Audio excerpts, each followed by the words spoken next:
الرحمن علم القرآن خلق الإنسان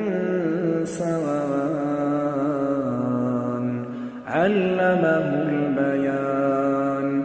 الشمس والقمر بحسبان والنجم والشجر يسجدان والسماء رفعها ووضع الميزان ألا تطغوا في الميزان وأقيموا الوزن بالقسط ولا تخسروا الميزان والأرض وضعها للأنام